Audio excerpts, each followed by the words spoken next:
ገበያው ቤተ ክርስቲያኒቱ ላይ እየደራ ነው፣ ከፍም እያለ ነው። ምናልባት ተቃውሞ ሊገጥመኝ ይችላል፣ የብዙ እንጀራ መዝጋት እንዳይሆን። ምን አለ መደራደር ባይኖር 40%፣ 50%፣ 60% ምዕመናንን ለቤተ መቅደስ ማሰሪያ ስጡ ብዬ ለሌላ እንጀራ መስጠት አልችልም፣ የእግዚአብሔርና የእግዚአብሔር ነውና። እግዚአብሔር ያልፈቀደው ስራ በፍጹም በጉልበት በጥበብ ባላስፈላጊ ብልህነት እንስራ ብንለው የምቧይ ካብ ነው፣ ይናዳል፣ ይፈርሳል።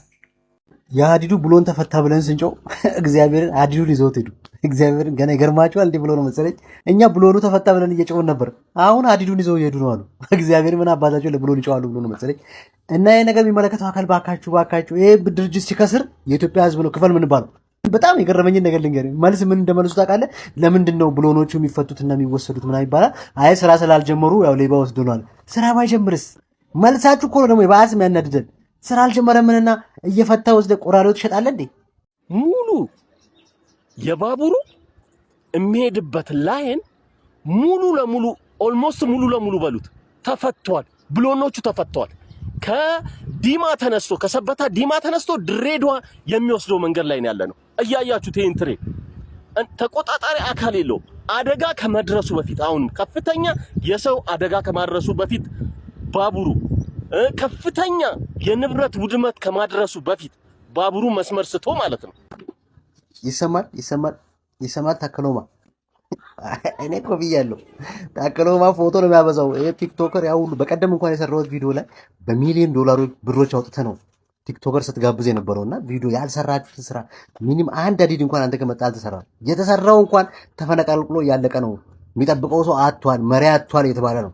እኛ ስንናገር ይሄን ፋኖ ትላለህ የመጣ ዳሚ እና ይሄ ኢኮኖሚያም ነው። ወጣት ፖለቲከኞች እቺን ሀገር ዋጋ እያስከፈሏት ነው። የራሳቸውን አለባበስና አኗኗራቸውን እያዘመኑ የሀገራችን ይጠብቋታል። አንተ ለከፈልካቸው ለቲክቶከሮች ለዩቲዩበሮች ለከፈልከው ብር በቀደም እንኳን የከፈልከው ብር ለታጣቂዎች ብትከፍል ይሄን ነገር መጠበቅ ይቻላል። ይሄ ነገር ውድመት አይደርስም። አሁን እኮ የከፋ ጉዳት ሊመጣብን ነው ብዝብናል እና ታከሎባ ደርሷል መልእክቱ ብዬ ተስፋ አደርጋለሁ። እና እየመራን ወጣት ፖለቲከኞች ቢያንስ አንዳንዴ ስራ ስሩ እንጂ ቢያንስ በትርፍ ሰዓታችሁ ስራ ስሩ። መደበኛ ስራችሁን ስራ እንደማሰሩ አውቃለሁ።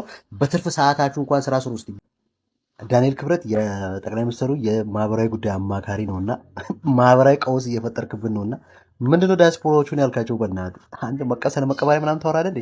ዲያስፖራ ማለት ምን ማለት ነው ታውቃለህ? ግን መንግስት አሁን ነዳጅ የሚያስገባው ማዳበሪያ የሚያስገባው ዶላር ሲያገኝ ነው። ያ ሪሚታንስ መጥቶ ነው ያ ነገር የሚደረገው። እሱ ብቻ አይደለም። እዚህ ሀገር በጣም ብዙ ቤተሰቦች በዲያስፖራው ነው ሳፖርት የሚደረጉት። እኔ በአንተ እኮ አልፈርድም። አንተ ለእኔ ፖለቲከኛ አይደለም፣ አንተ ለእኔ ደራሲ ነህ። ከደራሲነት ነው ተነስተህ ቤተ መንግስት የገባው እና ለአንተ አሁን ምን ችግር አለብህ? ሚስትህን አፍሪካ ህብረት አስገብተሃል፣ አንተ ቤተ መንግስት ገብተሃል። ችግር አያመጣብህም። እኛ ላይ ግን ችግር ያመጣብናል። አሁን ዲያስፖራዎቹ ተቆጥተዋል። መንግስት ራሱ እኮ የዲያስፖራ ኮሚቴ አቋቁሞ ገንዘብ ይሰበስባል። ታውቃለህ? በአንድ ተነስተህ ወደ ላይ ትላለህ፣ ትተኩሳለህ እንዴ? ምን አነሱ ነው በመዳን ነው። እኛውን በዚህ ሰዓት የምርጫ ቅስቀሳ ስላለ ፖለቲካ ነገር መንካት አልፈልግም ብዬ ነበር፣ ግን ያንተ ደግሞ ያናድዳል። ማለት ለአንዱ መደገፍ ይሆናል። አንዱ ስተች አንዱ ትደግፋለህ። ሲሞቱ ራሱ እኮ ዲያስፖራዎች እኮ መጥተው ቢቀበሩ እኮ በሬ ታርዶ ድሃ ይበላል። እግዚአብሔር ተቆጥተዋልና ሌሎች ሰዎች ፖለቲካ የምታውቁታችሁ ይሄን ነገር ማስተባበል ያስፈልጋል። አልችልም በል ደግሞ አንተ በቃ ስልጣን ሲሰጥ ዝም ብለህ ዘው እያልክ አትግባ። እኔ ይሄን ነገር እኮ አልችልም፣ በዚህ ጉዳይ ላይ እውቀቱ የለኝም፣ እኔ እኮ ደራሲ ነኝ ምናምን በል።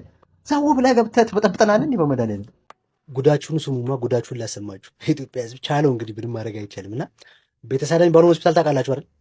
የሀገሪቷን ምርጥ ፖለቲከኛ እኔ በህይወቴ ውስጥ ብልጽግና ቤት በጣም የምወደው ፖለቲከኛ አብዱረማን ርፔ እዛ ታክሞ ነበርና 2.1 ሚሊዮን ብር ተቀብለውት በ15 ቀን ህይወቱ አለፈ። ህክምና ግን ስንት ብር ነው የተቀበሉት? 2.1 ሚሊዮን ብር። እሱ አይደለም የሚገርመው፣ ቤተሳዳ ብቻ አይደለም እኮ የሚገርመው። አዲስ አበባ ውስጥ ያሉ ሆቴሎች ወደ ሆስፒታልነት የተቀየሩ ነው። አሁን እዚህ ጋር ይኸው መለጥፍላችሁ እነዚህ የምታያቸው ሰዎች ሁሉ ሆቴሎች ወደ ሆስፒታልነት የተቀየሩ ናቸው። እና እንደዚህ ሆነናል። ድሃዎች በየሰፈራችንም በየምናምናችንም ያሉ ሰዎች ሆስፒታሎች መበዝበዣ ሆነዋል የምንባለው። እና ጤና ሚኒስቴር ለምንድን ነው ማትቆጣጠራቸው? ትምህርት ሚኒስቴር እኮ በትምህርት ቤት ላይ ያለውን ነገር እኮ ዋጋ ይቆጣጠራል።